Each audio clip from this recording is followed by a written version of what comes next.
Hey YouTube, I'm just doing a real quick update on the new cages I finally got set up. Told you guys a few months ago that I was getting some new Reptile cages, and I finally got them set up. This is in my new place. I'm living out of the house for college, and so it just took me a little while. Currently I only have the 3 snakes over here and the cat. I'm going to be getting the Chinese water dragon, the bearded dragon, spider, and toad soon, hopefully, and they'll all be getting moved over. The water dragon's also in his new cage. Did have a couple deaths over the past few months. 2 of them, one was one of the albino leopard gecko from his calcium deficiency finally caught up with him. The other one was actually yesterday. We had to put down my leopard gecko, the old one. He was, I want to say, around 9-10 years old. He was just getting too old and he wasn't doing very well, so he wouldn't shed anymore, and he kept having it stuck in his head, and he had gotten an infection in his eye from a stuck shed, which had damaged it, and due to that it kind of just killed his immune system, and we had to put him down because he stopped eating. So the 3 snakes and the water dragon all got these new types of cages. The bearded dragon needs to be moved up from a 20-gallon. I'm not sure what I'm putting him in yet. And then the spider and the frog, since there's only 1 frog left, I'm going to buy 2 of those small exoteric cages to throw them both in. They'll each get like a 12 by 12 by 12. Okay, so on the bottom here, I've got all 3 of them stacked up. They're Reptile. They're really nice cages. I did have one issue. You can see this middle one, the weld that they did not hold. I had glued it together and it seemed to really be working. Apparently not. So I'm going to have to put a piece of wood under there, because you can see the bend, and seal it up again and leave that wood under there probably permanently, just to make sure. Isn't causing any issues with humidity. It's really just to keep the cage looking nice. Snake can't get out. It's such a small spot. To start, I've not finished the cage interiors yet. There's the carpet python. He's just got water bowl in the back and a bunch of logs here that he's on. He needs some more furniture in there still. And I also need to add lighting to all 3 cages. I can't see in them at night. He is currently in a 36 by 24 by 18, I want to say. This will be his permanent size cage. It's pretty big. He does have a lock in the middle too, besides the little corner locks that they sell. This one, he currently doesn't have a heating pad on. He gets his heat from the top up here. That's because the heating pad is currently on carpet. You can see I got to buy the base plate. It looks just like one of these cages, just doesn't have the plastic in the front. I think they have a 12-inch base and 24-inch base. I'm just going to get the 12-inch. So you can see I have 2 windows right above there, so I don't have much room to work with height-wise. There he is right there, or I should say she.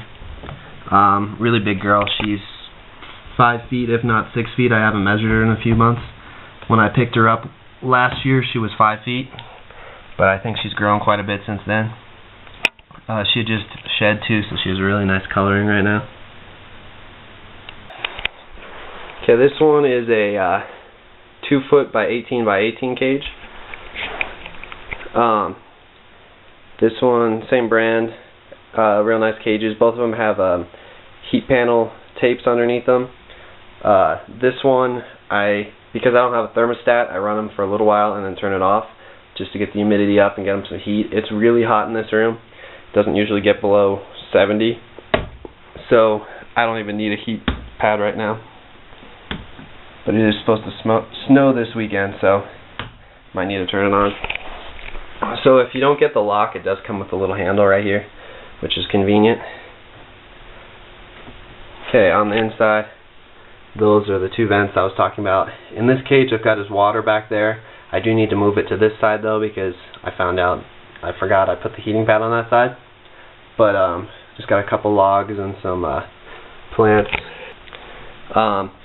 We were having issues with him in the glass cages because in Colorado there's no humidity, and so he was having problems with shedding and he was looking all flaky.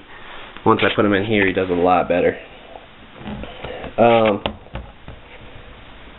Okay, that's this one. And then lastly, I have my ball python's cage. This is my second ball python. First one escaped originally from a 10-gallon with a cement brick on top. And this one's not nearly as nice as my old one. This one's nasty. I got him for 50% off though at one of the local pet stores, because then it could never sell him because he was too big, I guess. And this cage is 2 foot by 18 inches by 12 inches, or 2 foot wide, 18 inches tall, and 12 inches tall and 18 inches deep. Sorry. And these cages are all stackable, as you can tell. Okay, he needs some plants too. He's got a really basic setup. I just moved him over here yesterday, actually. You can see he's got a water bowl for him and his house back there.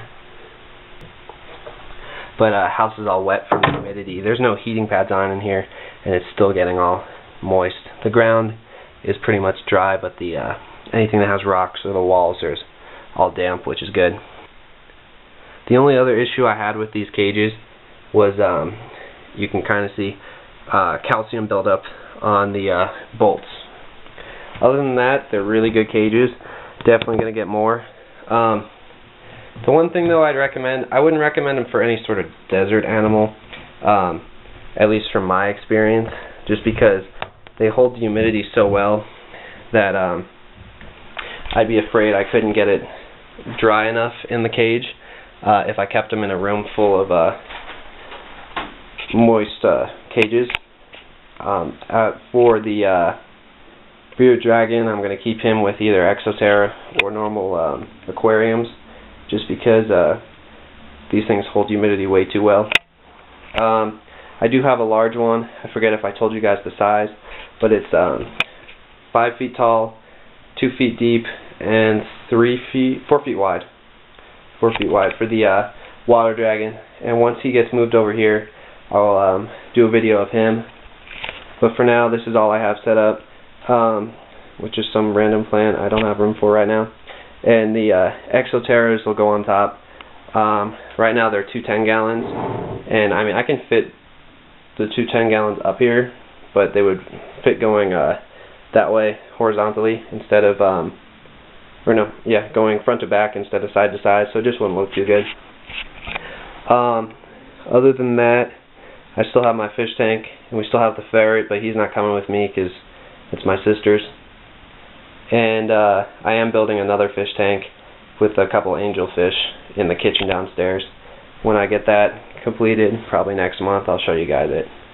Other than that, I hope you liked the quick update, and stay tuned for a update with the rest of the cages and a feeding video. See you later.